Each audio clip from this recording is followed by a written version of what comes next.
Hey guys, কি খবর সবার? আশা করি সবাই খুব ভালো আছো। আমিও মোটামুটি ভালোই আছি। বাবার ঘর থেকে আসার পর এটা ছিল আমার ফার্স্ট দিন। আর এই ভিডিওটা না অনেক দিন ধরে পড়েছিল, ভাবলাম যে আজকে তোমাদের সাথে শেয়ার করি। তো 1-1.5 মাস বাবার ঘরে থাকার কারণে বাড়ির যে অবস্থা হয়েছিল, একদিনে না আমি পুরো নাজেহাল হয়ে গেছিলাম। কারণ সচরাচর বাড়ির যে কর্ত্রী সে না থাকলে যেটা হয় আর কি, শাশুড়ি মা কাজে ব্যস্ত থাকার কারণে ওনার পক্ষে যতটা করা সম্ভব ছিল উনি করেছেন, কিন্তু তাও বাড়ির যে অবস্থা হয়েছিল, বিশেষ করে আমার রুম আর রান্নাঘরের অবস্থাটা দেখে না আমার ভীষণ কান্না পেয়ে যাচ্ছিল। যে এত সুন্দর করে রুমটা গুছিয়ে রেখে দিয়ে গেছিলাম, গোছালো তো আছে কিন্তু ধুলোবালি জমে একাকার হয়ে গেছে।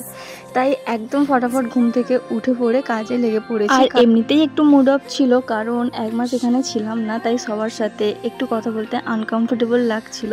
কিন্তু কি করা যাবে, মেয়েদের জীবন মানেই তো অ্যাডজাস্ট, আর অনেক কিছু মানিয়ে নেওয়া, খারাপ লাগলেও মানিয়ে নিতে হবে।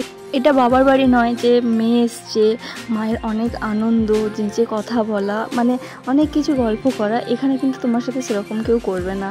এটা যেহেতু নিজের ঘর, নিজের সংসার, নিজেকেই সবটা ম্যানেজ করতে হবে। আর দেখো, কথা বলতে বলতে কিন্তু আমি আমার রুমটা প্রায় গুছিয়ে নিয়েছি। এরপর যাব রান্নাঘরে, কারণ রান্নাঘরের দেওয়ালগুলোর অবস্থা ভীষণ খারাপ। কারণ শাশুড়ি মা বা আমি উনানেই রান্না করি, তো আমি প্রত্যেক সময় এই দেওয়ালগুলো মুছে রাখতাম। মায়ের পক্ষে সেটা সম্ভব হয়নি, তাই দেওয়ালগুলো না একদম কালো কালো হয়ে গেছিলো। তাই আগে এগুলো ভালো করে পরিষ্কার করেছি। রান্নাঘরও এমন একটা জায়গা না যেখানে নিট ক্লিন না থাকলে ঢুকতে ইচ্ছে করে না। তারপর এই ঠাকুর পুজো করলাম। আর দুপুরে রান্না করেছি আজকে মাছের ঝোল, ভাত।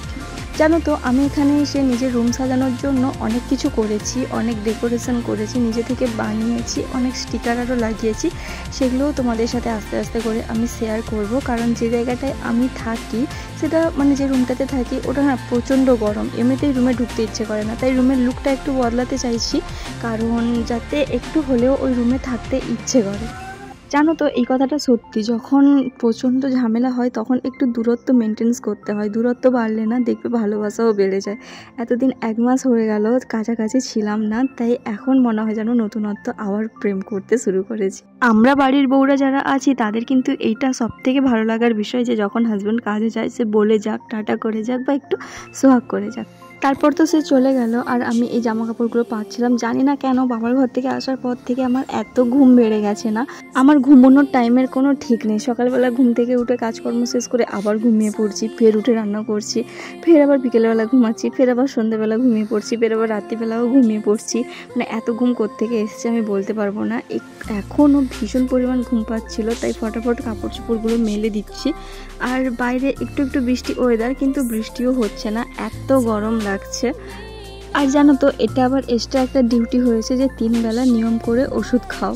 ওষুধগুলো খেতেই হবে, না হলে আমাকে আর খুঁজে পাওয়াই যাবে না। আমার মধ্যে এত এনার্জি লেভেলটা লস আছে, সারাক্ষণ পাহাড় যন্ত্রণা, কোমর যন্ত্রণা, বুঝতে পারছি না যে বাচ্চা কাচ্চা নিলে কি হবে, আদৌ আমাকে আর খুঁজে পাওয়া যাবে কি না।